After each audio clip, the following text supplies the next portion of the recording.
Hello बच्चों, स्वागत है मेरे नए वीडियो में। आज के इस वीडियो में हम लोग क्लास 12 एनसीईआरटी की बुक का एक्सरसाइज 3.3 पढ़ेंगे। एक्सरसाइज 3.3 पढ़ने के पहले जो उसमें इंपॉर्टेंट डिफिनीशंस हैं, जो परिभाषा है, जो फॉर्मूले हैं, पहले हम लोग उसको जानेंगे, ठीक है। और उसके बाद हम लोग एक्सरसाइज 3.3 स्टार्ट करेंगे। चैप्टर 3 जो है, इसमें हम लोग पढ़ रहे हैं आव्यूह के बारे में, मैट्रिसेस के बारे में। 3.2 तो हमने कंप्लीट कर लिया था। आज हमको 3.3 स्टार्ट करना है, लेकिन उसके पहले जो उसमें यूज होने वाले डिफिनीशंस हैं, फॉर्मूले हैं, उसको हम लोग जान ले पहले। तो चलिए पहले हम लोग देखते हैं कि जो एक्सरसाइज 3.3 है उसमें बेसिकली आपको पढ़ना क्या है। एक्सरसाइज 3.3 में हमको सबसे पहले ये पढ़ना है कि परिवर्त आव्यूह किसे कहते हैं, ठीक है। परिवर्त आव्यूह किसे कहते हैं, निकालते कैसे हैं, और किसी भी आव्यूह का जब हम लोग परिवर्त निकालते हैं तो उसके गुण धर्म क्या होते हैं, ठीक है। एक्सरसाइज 3.3 बस इसी पर है कि परिवर्त आव्यूह क्या है, कैसे निकालते हैं और इसके गुणधर्म क्या है, ठीक है। तो पहले हम लोग वही जानने की कोशिश करते हैं। देखिए, आव्यूह का परिवर्त, ट्रांसपोज ऑफ ए मैट्रिक्स। आव्यूह का परिवर्त का मतलब हो गया ट्रांसपोज ऑफ ए मैट्रिक्स। आव्यूह जब हमने स्टार्ट किया था तो उसमें हमने ये जाना था कि आव्यूह क्या है। तो आव्यूह जो है एक आयताकार बॉक्स में संख्याओं का संग्रह होता है जो रो और कॉलम के रूप में, यानी पंक्ति और स्तंभ के रूप में लिखा रहता है, ठीक है। जो वर्टिकल लाइनें होती हैं, मतलब ऊर्ध्वाधर रेखाएं होती हैं, उसको हम लोग कहते हैं स्तंभ। और जो हॉरिजॉन्टल लाइनें होती है, यानी क्षैतिज रेखाएं होती हैं, उसको हम लोग पंक्ति कहते हैं। इतनी सारी बातें तो आपने पहले वीडियो में जान रखा है, एक्सरसाइज 3.1 और 3.2 में। अब हम लोग परिवर्त क्या चीज है, किसी भी आव्यूह का परिवर्त कैसे निकालते हैं वो जानेंगे। तो देखिए, आव्यूह का परिवर्त क्या होता है, किसी आव्यूह ए की पंक्तियों तथा स्तंभों को परस्पर बदलने पर प्राप्त आव्यूह को ए का परिवर्त आव्यूह कहते हैं, ठीक है। ए के परिवर्त को ए डैश या ए का पावर टी द्वारा प्रदर्शित करते हैं। बातें समझ आई हैं? देखिए, कोई भी आव्यूह होता है तो उसमें जो संख्याएं लिखी होती हैं वो पंक्ति और स्तंभ के रूप में ही लिखी रहती है, ठीक है। मान लीजिए जैसे कोई आव्यूह इस तरह दिया हुआ है, इसके जो अवयव हैं वो हमने अल्फाबेट रखा हुआ है A B C D E F, ये कोई आव्यूह है। और इसमें कितने पंक्तियां हैं, तो देखिए पंक्ति हम लोग इसको बोलते हैं, ये पंक्ति है, इसको हम लोग R1 बोलेंगे, पंक्ति को R1 बोलेंगे, यानी रो, फर्स्ट रो है। और यह जो है R2 है, यानी सेकेंड रो है। आगे बात समझ में, जो आव्यूह है उसमें दो आपको पंक्ति मिल रहे हैं, R1 और R2, यानी रो 1 और रो 2। स्तंभ कितने हैं, तो जो वर्टिकल रेखाएं होती हैं ये वाला, ऐसे, ये C1 हो गया, ये जो है C2 हो गया, और यह जो है C3 हो गया, यानी कॉलम 1, कॉलम 2, कॉलम 3। और इस तरह अगर हम करेंगे तो पंक्ति 1, पंक्ति 2। तो इस आव्यूह में कितने पंक्ति हैं और कितने स्तंभ है, तो 2 पंक्तियां हैं और 3 स्तंभ है। इतनी बात समझ आ गई। अब इसका परिवर्त हमको निकालना होगा, तो पंक्ति और स्तंभ दोनों को क्या कर देंगे, आपस में बदल देंगे। जो पंक्ति है वो क्या बन जाएगा, स्तंभ बन जाएगा, और जो स्तंभ है वो क्या बन जाएगा, पंक्ति बन जाएगा।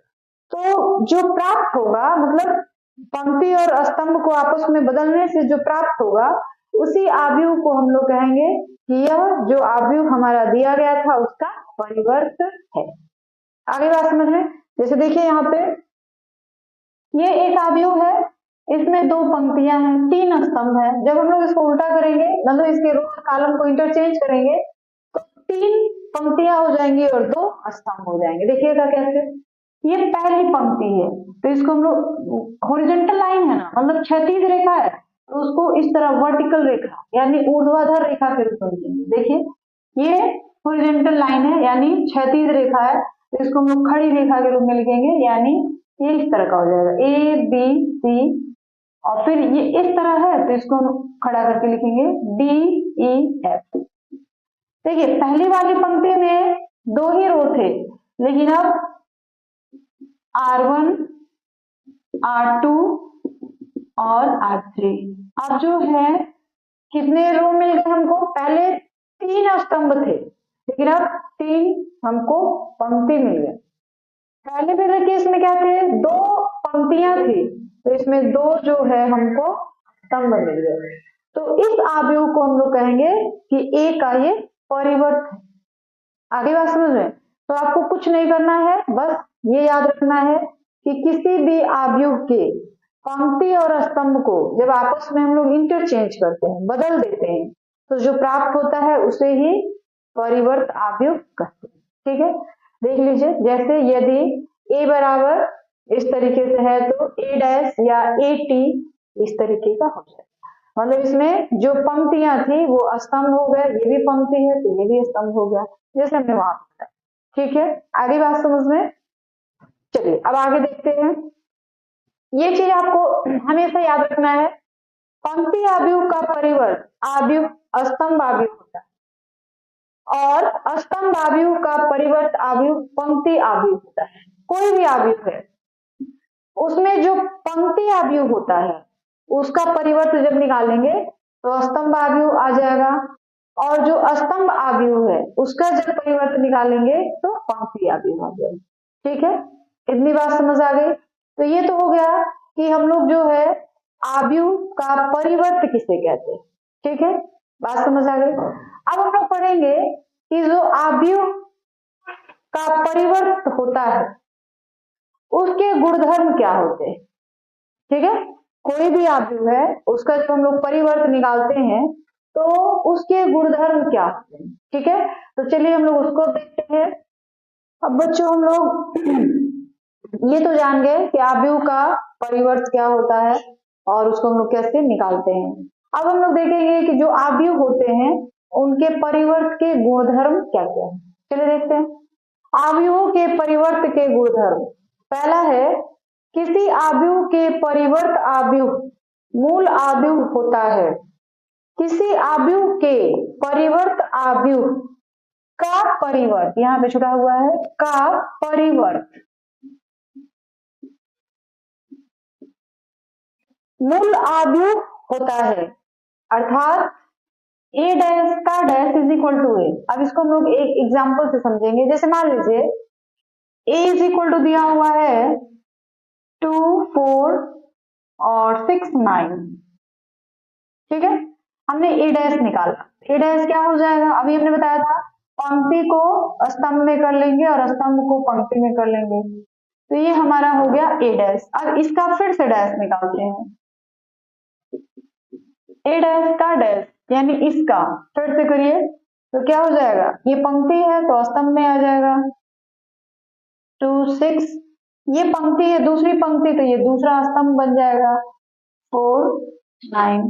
देखिए फिर से ये किसके बराबर आ गया, ए के बराबर आ गया ना, अर्थात ए डैश का डैश अगर आप निकालते हैं तो वो किसके बराबर आ जाएगा, ए के बराबर। ठीक है, उसी तरह दूसरी गुण जो है, यदि ए कोई आव्यूह है तथा के एक अदिश है तब के ए dash is equal to K into A dash. देखिए यहाँ पे जो के है वो कोई अदिश राशि है, कोई कांस्टेंट आप 2 3 4 5 6 कुछ भी ले लीजिए, और उसको जब मल्टीप्लाई करके ए के साथ उसका हम लोग परिवर्त निकालेंगे, और या फिर आप करें कि पहले आव्यूह का परिवर्त निकाल के उस कांस्टेंट से मल्टीप्लाई कर दीजिए, दोनों की जो वैल्यू होगी सेम होगी। आप एक एग्जांपल लेके देखते हैं इसको। जैसे मान लीजिए माना कि k इज इक्वल टू 2 हमने ले लिया, ठीक है, और a इज इक्वल टू हमने ले लिया, छोटा सा आव्यूह लेंगे और फिर से वही 2 4 6 9। ठीक है, अब हम क्या करेंगे, पहले k से a को मल्टीप्लाई कर देंगे, तो k a निकालते हैं पहले, तो क्या हो जाएगा हमारे पास 4, 8, 12 एंड 18। ठीक है, अब के ए का डैश निकालते हैं, तो ये क्या हो जाएगा 4, 8, 12, 18। ठीक है, अब हम लोग क्या करते हैं कि ए का तो मान निकल गया, अब पहले हम लोग ए का परिवर्त मतलब ए जो है उसका परिवर्त निकाल के तब 2 से मल्टीप्लाई करेंगे, तो उसकी भी जो वैल्यू आएगी वो इतनी ही आएगी। तो ए का मान कितना है, ए इज इक्वल टू 2, 4, 6 एंड 9। ठीक है, तो ए डैश क्या हो जाएगा, ए डैश आ जाएगा 2, 4, 6, 9। अब ए डैश को हम लोग 2 से इंटू करते हैं, 2 इंटू ए डैश, तो क्या हो जाएगा ए डैश को 2 से इंटू करेंगे तो 4, 2 6 जा 12, 8 एंड 18। तो आपने क्या देखा कि के ए का डैश और 2a यानी जो कांस्टेंट है के की जगह आप यहाँ पे 2 कर लीजिए। ठीक है, क्योंकि हमने के की वैल्यू रख ली है 1, तो ये वैल्यू और ये वैल्यू दोनों आपस में इक्वल आ रहा है। इसका मतलब क्या है कि के ए का whole dash is equal to K into A dash. ठीक है, दूसरी चीज, कोई अगर आव्यूह ए और बी समान कोटि के हैं, इसमें शर्त है कि ए और बी के जो कोटियां हैं वो समान होनी चाहिए। तो अगर दो आव्यूह है ए और बी, दोनों की कोटि समान है, तो ए प्लस बी का dash is equal to A dash plus B dash होता है। ठीक है, जैसे देख लीजिए यहाँ पे करते हैं, माना कि a is equal to 1, 2, 3, 4 and b is equal to 3, 4, 5, 6। अब a प्लस बी निकालते हैं पहले, तो क्या हो जाएगा a प्लस बी 1, 3, 4, 2, 4, 6, 3, 5, 8, 4 और 6, 10। अब यहाँ पे a प्लस बी का अगर हम डैश निकाल दें तो क्या हो जाएगा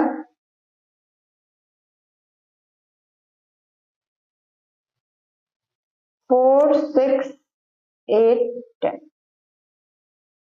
अब अगर हम पहले ही दोनों का डैश निकाल के तब जोड़े तो वह भी जो वैल्यू आएगी इतनी ही आएगी। देखिए ए डैश क्या हो जाएगा ए डैश प्लस बी डैश, इसकी वैल्यू हम डायरेक्ट निकाल रहे हैं, तो एक तो ये है ए डैश की वैल्यू कितनी हो जाएगी 1, 2, 3, 4 प्लस बी डैश की वैल्यू कितनी हो जाएगी, बी ये है तो इसका हम लोग डैश निकाल ले रहे हैं पहले, तो डैश निकालेंगे तो ये पंक्ति थी तो वो स्तंभ बन जाएगा 3, 4, 5, 6। अब दोनों को ऐड कर लेते हैं तो क्या हो जाएगा 1 एंड 3 कितना हो गया 4, 3 एंड 5 8, 2 एंड 4 6, 4 एंड 6 10। देखिए a प्लस बी का dash is equal to A dash B dash, दोनों बातें सिद्ध हो गई। इसी तरीके से आप चौथी प्रॉपर्टी भी सिद्ध कर सकते हैं, यदि a और b समान कोटि के आव्यूह है तब a इंटू बी का dash is equal to B dash A dash के बराबर होता है। जैसे हमने यहाँ पे लिया है ना a और b के मान दोनों की कोटियां समान है, तो हम लोग पहले दोनों को इंटू कर ले फिर उसका ट्रांसपोज निकाले, और वह जो किसके इक्वल होगा बी डैश ए, यानी ए डैश भी नहीं बी डैश है, उल्टा लेना पड़ेगा।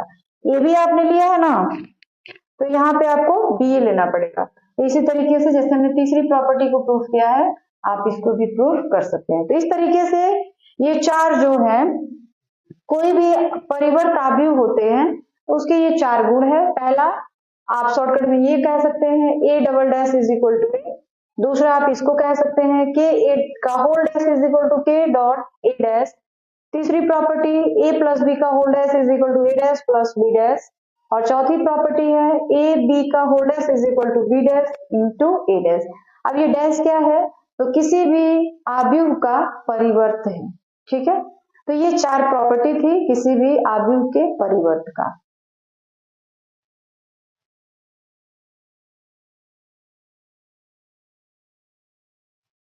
बच्चों अब हम लोग सममित आव्यूह और विषम सममित आव्यूह के बारे में जानेंगे। यह जो टॉपिक है मोस्ट इम्पॉर्टेंट टॉपिक है फॉर एग्जामिनेशन ऑफ व्यू से। यह टॉपिक बहुत ज्यादा एग्जाम में पूछता भी है और इससे रिलेटेड क्वेश्चंस भी आते हैं, इसलिए इस टॉपिक को बड़े ही ध्यान से और बड़े ही अच्छे से समझिएगा। ठीक है, तो चलिए जानते हैं सममित आव्यूह क्या होता है और विषम सममित आव्यूह क्या होता है। ठीक है, देखिए लिखा गया है सममित आव्यूह कोई और एक चीज, सममित आव्यूह जो होते हैं वो केवल वर्ग आव्यूह में ही पाए जाते हैं। वर्ग आव्यूह का मतलब एक ऐसा आव्यूह जिसमें पंक्ति और स्तंभ दोनों की संख्या जो हो क्या हो, बराबर हो। ठीक है, जो सममित और विषम सममित आव्यूह की बात की जाती है वो केवल वर्ग आव्यूह में ही पॉसिबल होता है, यानी जिसमें पंक्ति और स्तंभ दोनों की संख्या आपस में बराबर हो, ऐसे आव्यूह को हम लोग वर्ग आव्यूह कहते हैं। ठीक है, अब सममित आव्यूह क्या है, तो कोई वर्ग आव्यूह ए सममित आव्यूह कहलाता है यदि ए का परिवर्त आव्यूह ए के समान।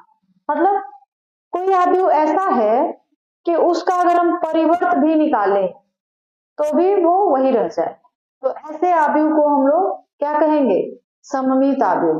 तो एक तो सिंपल सी बात है कि अगर किसी भी आव्यूह के सारे अवयव समान हो, सब एक दूसरे के बराबर हो, मतलब सारे आव्यूह या तो 1 1 हो या तो 2 2 हो या तो 3 3 हो या तो 0 0 हो या तो 4 4 हो, तो वो आव्यूह जो है उसका परिवर्त भी हम लोग निकालेंगे तो वही आ जाएगा। ठीक है, लेकिन कुछ ऐसे भी आव्यूह होते हैं जिनके अवयव अलग अलग होने के बावजूद उनका हम लोग परिवर्त निकालेंगे तो वो सेम रह जाता है। ठीक है, चलिए देखते हैं क्या है वो सममित आव्यूह। क्या है कि जिसका हम लोग परिवर्त निकाले तो वो फिर आव्यूह जो है हमारा मूल आव्यूह उसी के बराबर आ जाता है। जैसे देखिए a बराबर इतना कुछ दिया हुआ है। ठीक है, अब हम लोग इसका परिवर्त निकालते हैं, तो परिवर्त अभी हमने बताया कि पंक्ति और स्तंभ दोनों को आपस में क्या करते हैं, इंटरचेंज कर देते हैं, बदल देते हैं, तो वैसे आव्यूह को हम लोग क्या कहेंगे, परिवर्त आव्यूह। ठीक है, तो देखिए ये पंक्ति है तो ये क्या हो गया, स्तंभ, ये पंक्ति है दूसरी तो ये दूसरी स्तंभ, ये तीसरी पंक्ति है तो ये तीसरा स्तंभ।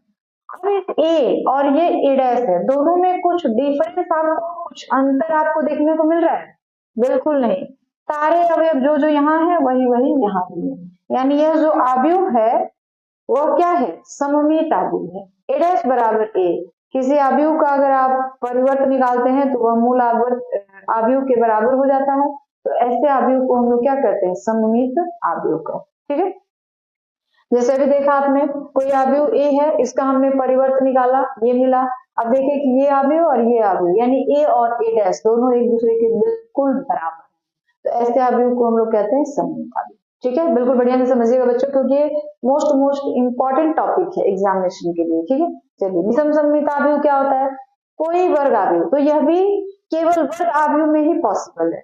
जो आयताकार आव्यूह होते हैं जिसमें पंक्ति कुछ और होते हैं, पंक्तियों की संख्या अलग होती है, स्तंभों की संख्या अलग होती है, वैसे आव्यूह को हम लोग आयताकार आव्यूह कहते हैं, और इसमें पंक्ति और स्तंभ दोनों की संख्या बराबर होगी तो उसको हम लोग वर्ग आव्यूह कहेंगे। कोई वर्ग आव्यूह ए विषम सममित आव्यूह कहलाता है यदि ए का परिवर्त आव्यूह ए के ऋण आव्यूह के समान हो। जैसे देख लीजिए, अर्थात ए डैश बराबर माइनस ए, कोई आव्यूह ए है उसका मान लीजिए कि ए बराबर इतना दिया हुआ, ये एक आव्यूह है। ठीक है, हमने ए डैश निकाला तो ए डैश हमारे पास ये मिला हुआ है। अब ये जो ए डैश है अगर इस ए में हम माइनस से इंटू कर दें, ये ए है इसको हमने क्या किया, माइनस से इंटू कर दिया, देखिए यहाँ पे इसको हमने क्या किया, माइनस से मल्टीप्लाई कर दिया, तो क्या हो गया, यहाँ प्लस था तो वो माइनस हो गया, यहाँ प्लस था तो माइनस हो गया, माइनस था तो प्लस हो गया, जीरो तो खैर जीरो ही है, एफ माइनस हो गया, जी प्लस हो गया, एफ माइनस था तो प्लस हो गया, जीरो जीरो ही रह गया। अब क्या देख रहे हैं आप, ये ए है और ये माइनस ऑफ ए है। ठीक है, अब ए का जब हम लोग परिवर्त निकालेंगे यानी ए डैश, तो ये किसके बराबर आ रहा है, माइनस जो ए है उसके बराबर, यानी ये आव्यूह और ये आव्यूह दोनों जो है क्या है, एक दूसरे के बराबर है, अतः ए डैश बराबर माइनस ए। तो ऐसे आव्यूह को हम लोग, मतलब किसी आव्यूह का ए डैश आप निकालते हैं, आव्यूह का परिवर्त निकालते हैं और वह उस आव्यूह के ऋणात्मक के बराबर होता है, तो वैसे आव्यूह को हम लोग क्या कहते हैं, विषम सममित आव्यूह कहते हैं। ठीक है, तो ये था सममित आव्यूह और विषम सममित आव्यूह। अब इसके कुछ गुणधर्म भी होते हैं सममित आव्यूह और विषम सममित आव्यूह के, उन गुणधर्मों को अब हम लोग जानेंगे। ठीक है, अब हम लोग देखेंगे कि अभी तो हमने देखा कि सम्मित अवयव क्या है और विषम सम्मित अवयव क्या है। अब हम लोग जानेंगे कि जो सम्मित अवयव है और जो विषम सम्मित अवयव है उनके गुण क्या होते हैं। ठीक है, तो चलिए देखिए, हमने यहाँ पे लिख रखा है सम्मित और विषम सम्मित अवयव के गुणधर्म। ठीक है, पहला क्या है, विषम सम्मित अवयव के मुख्य विकर्ण पर सभी अवयव शून्य होते हैं। जो विषम सम्मित अवयव होते हैं उसके जो मुख्य विकर्ण होते हैं, मुख्य विकर्ण का मतलब हो गया ये वाला डायगोनल, उसके सभी अवयव जो होंगे क्या होंगे, शून्य होंगे। दूसरा, किसी वर्ग अवयव के लिए, वर्ग अवयव अभी हमने बताया जिसके रो और कॉलम सभी एक दूसरे के बराबर हो। किसी वर्ग अवयव ए के लिए a प्लस ए डैश एक सम्मित अवयव तथा a माइनस ए डैश एक विषम सम्मित अवयव होता है। कोई भी वर्ग अवयव हो, अगर हम लोग a प्लस ए डैश निकालते हैं तो वो सम्मित अवयव होगा, और a माइनस ए डैश निकालते हैं तो वो विषम सम्मित अवयव होगा। ठीक है, तीसरी प्रॉपर्टी क्या है, किसी वर्ग अवयव को एक सममित तथा एक विषम सममित अवयवों के योगफल के रूप में व्यक्त किया जा सकता है। जैसे माना कि a एक वर्ग अवयव है, तब a को हम लोग इस तरीके से लिख सकते हैं 1/2 of a plus 1/2 of a dash plus 1/2 of a minus 1/2 of a dash. अगर हम लोग इसको कैलकुलेट करें तो a डैश कैंसिल हो जाएगा, 1/2 ऑफ a 1/2 ऑफ a के बराबर हो जाएगा। ठीक है, तो ये इसके गुणधर्म है कि कोई भी जो अवयव होते हैं सम्मित होते हैं या विषम सम्मित होते हैं, तो इन विषम सम्मित और सम्मित अवयवों के गुणधर्म क्या क्या होते हैं, तो ये इनके गुणधर्म थे। चलिए बच्चों, अब हम लोग एक्सरसाइज 3.3 के क्वेश्चंस को सॉल्व करेंगे। ठीक है, तो एक्सरसाइज 3.3 का जो फर्स्ट क्वेश्चन है वो ये है, निम्नलिखित अवयवों में से प्रत्येक का परिवर्त ज्ञात करें। परिवर्त ट्रांसपोज ऑफ ए मैट्रिक्स, अभी हमने बताया कि परिवर्त हम लोग कैसे निकालते हैं किसी भी अवयव का, कि उसके पंक्ति और उसके स्तंभ दोनों को आपस में हम लोग क्या कर देते हैं, बदल देते हैं। ठीक है, तो उसे हम लोग परिवर्त कहेंगे। देखिए निकालते हैं, माना कि a बराबर जो दिया गया है उसको हम लोग a मान लेंगे, और अब हम लोग निकालेंगे a डैश। इसमें एक ही स्तंभ है, तो अभी हमने बताया था आपको कि कोई अगर पंक्ति अवयव है उसका अगर परिवर्त निकाला जाएगा तो वो स्तंभ अवयव में बदल जाएगा, और अगर कोई स्तंभ अवयव है उसका हम लोग परिवर्त निकाले तो वो पंक्ति अवयव में बदल जाएगा। तो इसका क्या है, एक स्तंभ है, तो जब हम लोग इसका परिवर्त निकालेंगे तो एक हमको पंक्ति मिल जाएगी, यानी 5 1/2 और क्या हो जाएगा -1। तो ये इसका एक जो a डैश है वो हो गया, a डैश यानी a का परिवर्त है, इसको a के पावर t से भी डिनोट कर सकते हैं। ठीक है, इसी तरह हम लोग थोड़ा दूसरा देख ले। दूसरा, a बराबर 1 -1 2 3 तो a डैश क्या हो जाएगा, जो पहली पंक्ति है, पहली पंक्ति ये है तो वो पहला स्तंभ बन जाएगा, यानी 1 -1। जो दूसरी पंक्ति है वो क्या हो जाएगी, दूसरी स्तंभ बन जाएगी। तो ये हो गया। ठीक है, इसी तरीके से हम लोग तीसरा करेंगे। तीसरा में भी माना कि a इज इक्वल टू क्या हो जाएगा, -1 5 6 √3 5 6 2 3 -1। हमको a डैश यानी a का परिवर्त निकालना है, तो क्या करेंगे, उसको a डैश लिखेंगे। ठीक है, अब a डैश जो होगा, अब उसमें देखना पड़ेगा कि ये पहली पंक्ति है तो उसको हम लोग पहले स्तंभ में लिखेंगे। ठीक है, देखिए ये पहली पंक्ति है ना, इसको हम लोग R1 कहते हैं। R1 किस में बदल जाएगा, C1 में, यानी -1 5 6। ये दूसरी पंक्ति है √3 5 और 6, तो ये दूसरा स्तंभ हो गया। ये तीसरी पंक्ति है तो ये तीसरा स्तंभ बन जाएगा। तो इस तरीके से हम लोगों ने जितने भी अवयव दिए थे उनका परिवर्त निकाल दिए। ठीक है, अब हम लोग क्वेश्चन नंबर 2 सॉल्व करेंगे। क्वेश्चन नंबर 2 दिया हुआ है, यदि a बराबर एक अवयव दिया है, b बराबर एक दूसरा अवयव आपको दे दिया है, तो आपको क्या करना है कि सिद्ध करना है कि a प्लस बी का dash is equal to a dash plus b dash, और दूसरे में क्या करना है a माइनस बी का dash is equal to a dash minus b dash. यहाँ a डैश और b डैश क्या है, a डैश और b डैश जो है, जो अवयव दिए गए हैं उनके परिवर्त हैं। a का परिवर्त हो जाएगा a डैश और b का परिवर्त हो जाएगा b डैश। ठीक है, तो आपको सिद्ध करना है कि इसकी वैल्यू और इसकी वैल्यू दोनों सेम होती है। तो चलिए हम लोग करते हैं इस सवाल को। देखिए पहले हम लोग क्या करेंगे, a दिया हुआ है, a बराबर a डैश निकाल देते हैं। a डैश दिया, a दिया है ना, तो a डैश निकाल लेते हैं। a डैश कैसे निकालेंगे, ये पहली पंक्ति है तो ये पहला स्तंभ बन गया।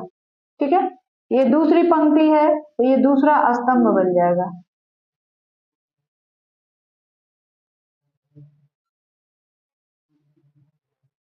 अब हम लोग निकालते हैं बी डैश, तो बी डैश क्या हो जाएगा, ये पहली पंक्ति है, पहला स्तंभ बनेगा -4 1 -5, दूसरी पंक्ति दूसरा स्तंभ 1 2 0, तीसरी पंक्ति है ये तो तीसरा स्तंभ 1 3 1। आगे बात समझ में।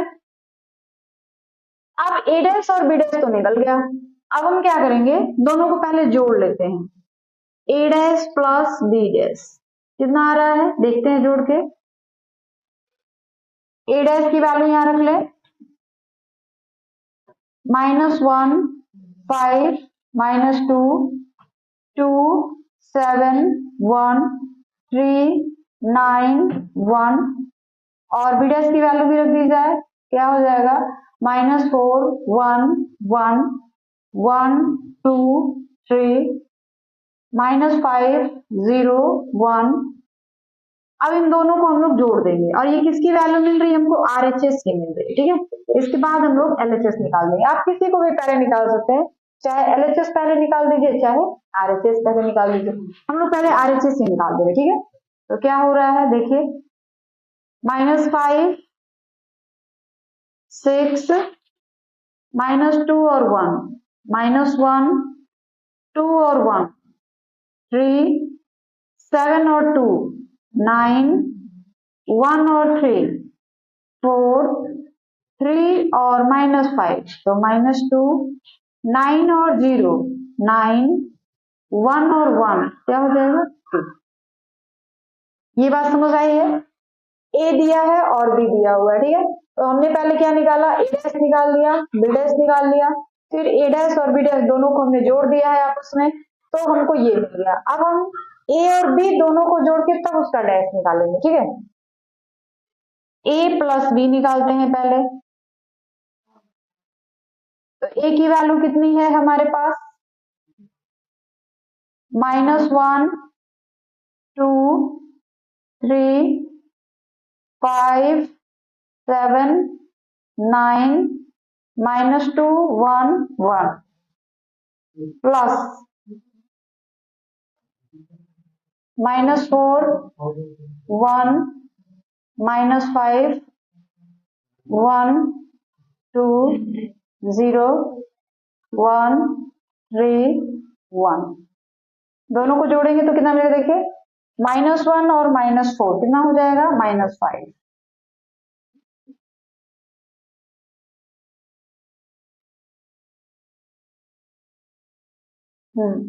-1 और -4 कितना हो गया -5, फिर 2 और 1 कितना हो गया 3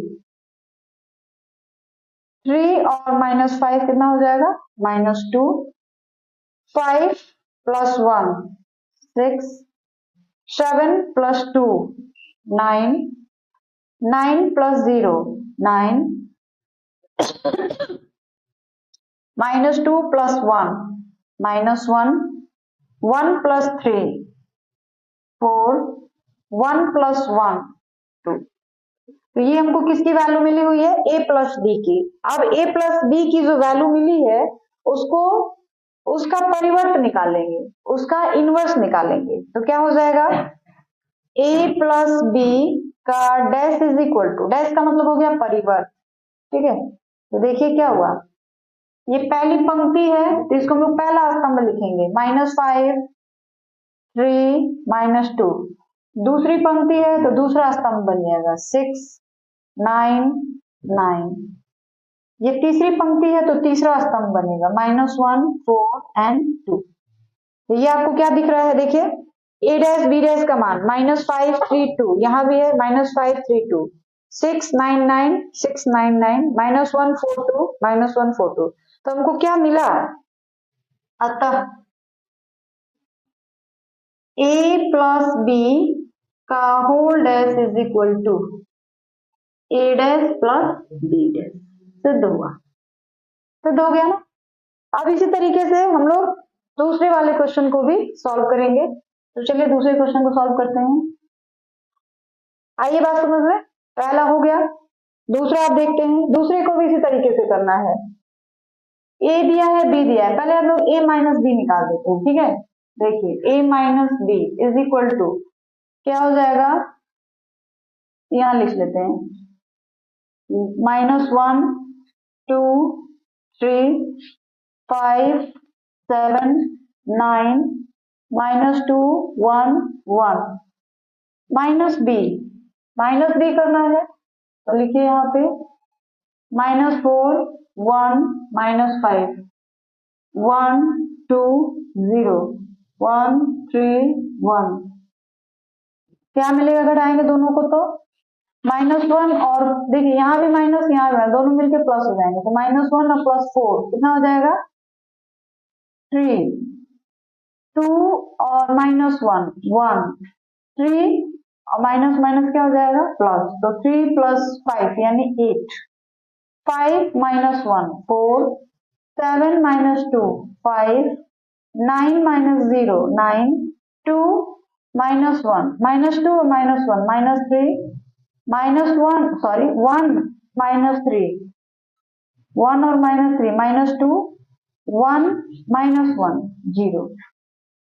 इतनी बात समझ आइए, हमने क्या किया है, ए की वैल्यू पहले लिखा है, बी की वैल्यू लिखा गया है और दोनों को आपस में माइनस कर दिया गया है, ठीक है। अब क्या करेंगे, ए माइनस बी का परिवर्त निकालेंगे। परिवर्त का मतलब रो और कॉलम को आपस में हम लोग बदल देंगे। तो ए माइनस बी का डैश इज इक्वल टू क्या हो जाएगा, पहली पंक्ति है तो पहला स्तंभ 4 5 9 -3 -2 0, ये हो गया।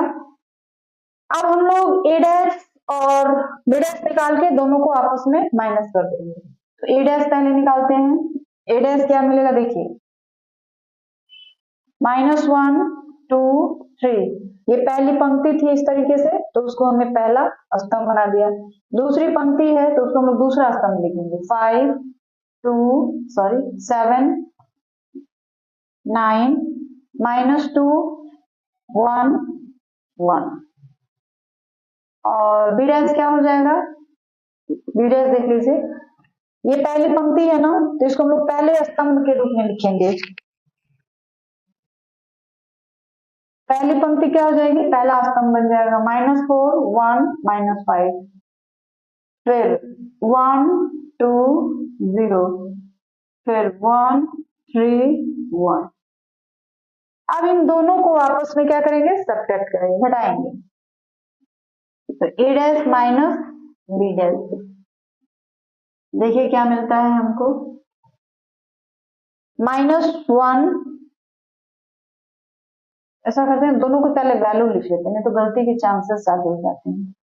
-1 5 -2 2 7 1 3 9 1 minus B dash, B dash की वैल्यू ये है तो इसको लिख लेते हैं -4 1 1 1 2 3 -5 0 1।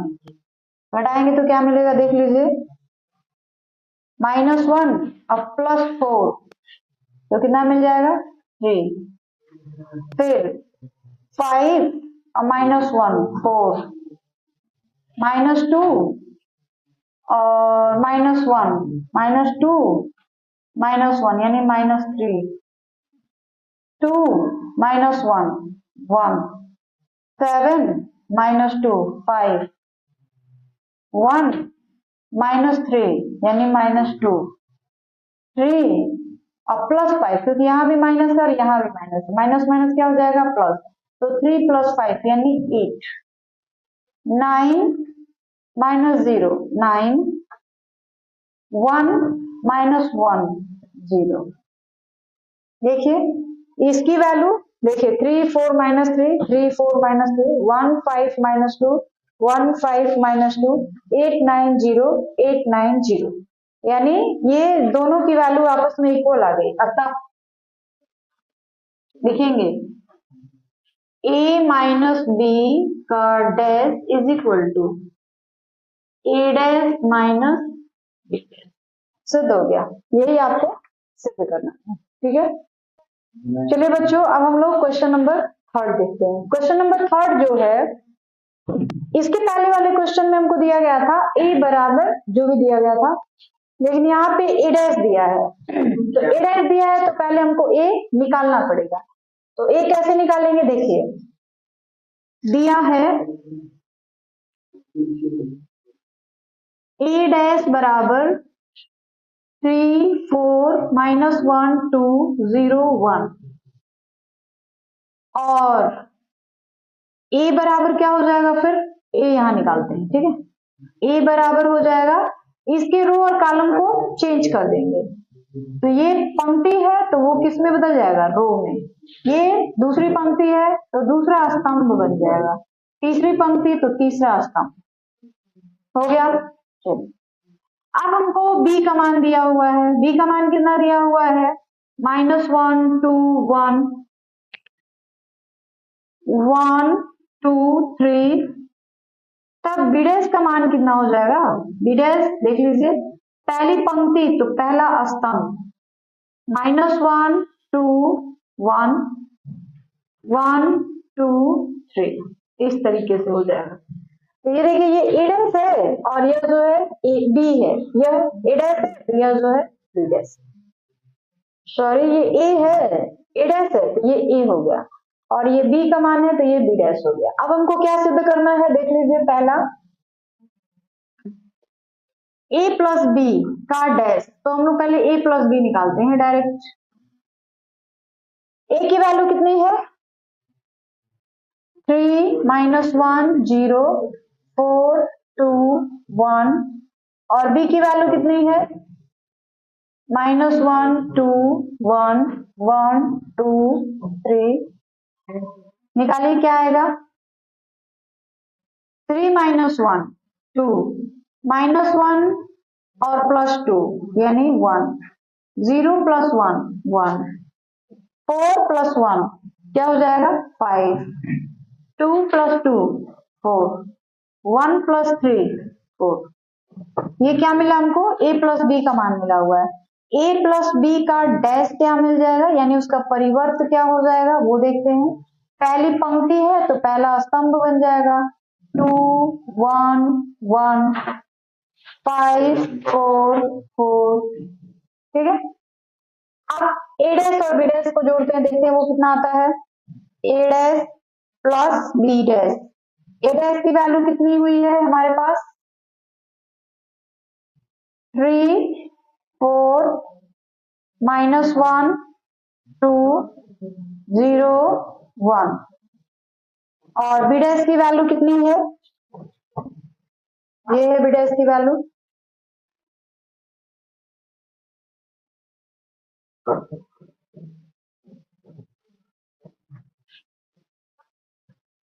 -1 1 2 2 1 3, दोनों को जोड़ देते हैं तो क्या मिलेगा हमको, 3 -1 कितना हो जाएगा 2, 4 + 1 5, -1 + 2 -1, 2 + 2 4, 0 + 1 1, 1 + 3 4, ठीक है। अब देखते हैं कि क्या a प्लस बी का डैश और a डैश b डैश दोनों बराबर है। देख लीजिए 2 5 -1 एंड 4। देखिए यहाँ पे गड़बड़ हो रहा है, कहाँ गड़बड़ है, 1 एंड 4। हाँ, -1 एंड 2 दोनों को जोड़ेंगे तो +1। देखिए -1 और +2 2 1 आ जाएगा। अब देखिए a प्लस बी की का डैश और a डैश b डैश दोनों की वैल्यू सेम हो रही है, अतः a प्लस बी का dash is equal to a dash plus b dash सिद्ध होगा। ठीक है, इसी तरीके से थोड़ा दूसरा सवाल कर लेते हैं। देखिए a की वैल्यू कितनी है, ये है, पहले हम लोग a माइनस बी निकालते हैं। ठीक है, a की वैल्यू है 3 -1 0 4 2 1 और b की वैल्यू कितनी है -1 2 1 1 2 3। देखते हैं 3 माइनस माइनस क्या हो जाएगा प्लस, तो 3 + 1 कितना हो गया 4, -1 -2 यानी ये हो जाएगा -3, 0 -1 यानी -1, 4 -1 3, 2 -2 0, 1 -3 दैट मीन्स -2। ये हमको क्या मिला है, a माइनस बी का मान मिला है। अब a माइनस बी का डैश निकाल दीजिए, तो डैश निकालेंगे तो क्या हो जाएगा, पहली पंक्ति पहला स्तंभ बन गया, दूसरी पंक्ति दूसरा स्तंभ बन गया। ये हमारा किसका मान मिला है, लेफ्ट हैंड साइड का। अब राइट हैंड साइड का निकालते हैं। राइट में क्या है, a dash minus B dash. a dash की वैल्यू देखिए कितनी है आपके पास, a डैश ये है, तो a डैश की वैल्यू लिख लीजिए 3 4 -1 2 0 1। बी डैश की वैल्यू देखते हैं कितनी दी गई है, ये है बी डैश की वैल्यू -1 1 2 2 1 3। ठीक है, a dash minus B dash निकालिए, क्या मिलेगा आपको, 3 माइनस माइनस प्लस 4 4 -1 3 1 -2 -1 -2 -3 2 -2 0 0 -1 -1 1 -3 -2। अब आपको क्या देखने को मिल रहा है यहाँ पे कि a माइनस बी का whole dash is equal to a dash minus, सिद्ध हो गया। यही आपको सिद्ध करना था। ठीक है, तो ये जो था हमारा क्वेश्चन नंबर थर्ड के 2 पार्ट दिए गए हैं, दोनों को हमने सिद्ध कर दिया। इस तरीके से क्वेश्चन नंबर थर्ड जो है वो भी कंप्लीट हो गया। स्टूडेंट्स अब हम लोग क्वेश्चन नंबर 4 करेंगे। क्वेश्चन नंबर 4 दिया हुआ है, यदि a बराबर इतना और b बराबर, मान लीजिए b बराबर इतना है तो a प्लस 2b का डैश का मान ज्ञात करना है। ठीक है, तो कैसे निकालेंगे इसको, क्वेश्चन नंबर 4 है, देख लीजिए। क्वेश्चन नंबर 4 में a डैश का मान इतना दिया है और b जो है उसका मान इतना है।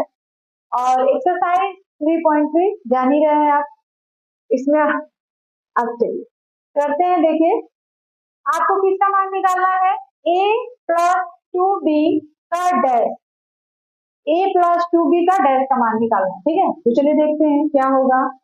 ये a डैश का मान दिया हुआ है, तो a का मान क्या हो जाएगा, a इज इक्वल टू पहली पंक्ति पहला स्तंभ, दूसरी पंक्ति दूसरा स्तंभ। ये किसका मान हो गया, a का मान हो गया। 3.3 का क्वेश्चन है ये, देख लीजिए आप लोग। और b का मान कितना दिया हुआ है, -1 0 1 2। ठीक है, अब हमको क्या निकालना है, a प्लस 2b। तो पहले हम लोग क्या करते हैं, a प्लस 2b, तो a का मान क्या है, -2 1 3 2 और 2b का मान, तो इसको 2 से इंटू कर देंगे, -2 0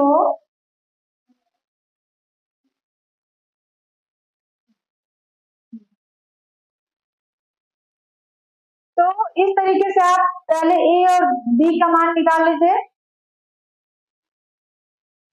ए प्लस 2b का मान हमने निकाल लिया। 2b का मान क्या हो जाएगा, तो 2b का मान हम लोग इसको 2 से इंटू कर देंगे, तो 2 से इंटू करेंगे तो क्या होगा देख लीजिए, 2 एंड दिस इज 4 हो गया। ये a है और यह जो है 2b है, दोनों को हमको क्या करना है, जोड़ना है। तो जोड़िए, क्या होगा, -2 और -2 कितना हो जाएगा, -4। ठीक है, फिर 1 और 0, 1, 3 और 2, 5, 2 एंड 4, 6। ठीक है, ये किसका मान मिला, a प्लस 2b का मान। अब हमको निकालना है a प्लस 2b का डैश, तो इसी का हमको डैश निकाल देना है। तो क्या हो जाएगा, पहली पंक्ति जो है किसमें चेंज हो जाएगी, स्तंभ में। तो इस तरीके से जो है ये हमारा आंसर हो गया, और इस तरीके से क्वेश्चन नंबर 4 जो है वो भी आपका कंप्लीट हो गया।